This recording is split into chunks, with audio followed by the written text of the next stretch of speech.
ದೇವನಹಳ್ಳಿ ತಾಲೂಕಿನ ಚಪ್ಪರಕಲ್ಲು ಬಳಿಯ ಮನ್ವಂತರ ಪಾರ್ಟಿ ಹಾಲ್ನಲ್ಲಿ ಹಮ್ಮಿಕೊಂಡಿದ್ದ 6ನೇ ವರ್ಷದ ನೂತನ ಪದಾಧಿಕಾರಿಗಳ ಪದವಿ ಸ್ವೀಕಾರ ಸಮಾರಂಭವನ್ನು ಉದ್ಘಾಟಿಸಿ ಅವರು ಮಾತನಾಡಿದರು. ಮಹಿಳೆಯರು ಅಬಲೆಯರಲ್ಲ, ಸಬಲೆಯರು ಅಂತ 6ನೇ ವರ್ಷದ ಈ ಪದವಿ ಸ್ವೀಕಾರ ಸಮಾರಂಭದಲ್ಲಿ ಮಹಿಳೆಯೊಬ್ಬರಿಗೆ ಅಧ್ಯಕ್ಷ ಸ್ಥಾನವನ್ನು ಕಲ್ಪಿಸಿರುವುದು ಸಾಬೀತುಪಡಿಸುತ್ತದೆ. ಜೆಸಿಐ ಸಂಸ್ಥೆಯಲ್ಲಿ ಅಧ್ಯಕ್ಷ ಸ್ಥಾನ ಪಡೆದ ಮೊದಲ ಮಹಿಳೆ ಮಮತಾ ಶಿವಾಜಿಯಾಗಿದ್ದಾರೆಂದು ಸಂಸ್ಥೆಯ ಹಿರಿಯರು ಹೇಳುತ್ತಿದ್ದಾರೆ.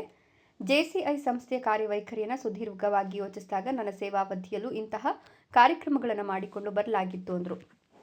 ಜೆಸಿಐ ಚಪ್ಪರಕಲ್ಲು ಚಂದನ ಘಟಕ ನೂತನ ಅಧ್ಯಕ್ಷೆ ಮಮತಾ ಶಿವಾಜಿಗೌಡ ಮಾತನಾಡಿ, ಕೊಯ್ರಾ ಗ್ರಾಮ ಪಂಚಾಯಿತಿ ಉಪಾಧ್ಯಕ್ಷರಾಗಿ ಸದಸ್ಯರಾಗಿ ಸೇವೆ ಸಲ್ಲಿಸುತ್ತಿದ್ದೇನೆ.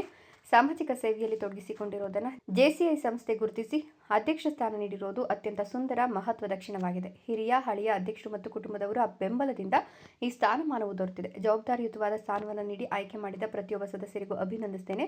ಪ್ರತಿಯೊಬ್ಬ ಸದಸ್ಯರು ನನ್ನ ಶಕ್ತಿ ಹಾಗೂ ಪ್ರೇರಣೆ ಅಂತ ಭಾವಿಸುತ್ತೇನೆ. ನಾಯಕತ್ವ ಅಂದರೆ ಅಧಿಕಾರ ಅಲ್ಲ, ಅದು ಸೇವೆ, ಧೈರ್ಯ, ಧ್ಯೇಯ ಆಗಿದೆ. ಜೆಸಿಐ ಸೇವಾ ನಾಯಕತ್ವವನ್ನು ಸಕಾರಾತ್ಮಕ ಬದಲಾವಣೆಗೆ ಶ್ರಮಿಸುತ್ತೇನೆ. ಘಟಕದ ಅಭಿವೃದ್ಧಿಗೆ ಹೆಚ್ಚು ಸಹಕಾರ ನೀಡಲಾಗುವುದು ಅಂತ ಹರ್ಷ ವ್ಯಕ್ತಪಡಿಸಿದರು. ಅತ್ಯಂತ ಸುಂದರ ಮಹತ್ವ ಕ್ಷಣವಾಗಿದೆ. ಜೆಸಿಐ ಚಪ್ಪರಕಲ್ಲು ಚಂದನ ಘಟಕದ ಅಧ್ಯಕ್ಷೆಯಾಗಿ ಆಯ್ಕೆಯಾದ ಈ ಗಳಿಗೆಯು ಗೌರವಯುತವಾಗಿ ಹಾಗೂ ಕೃತಜ್ಞತೆ ಮತ್ತು ಗಂಭೀರತೆಯಿಂದ ಕೂಡಿರುತ್ತದೆ.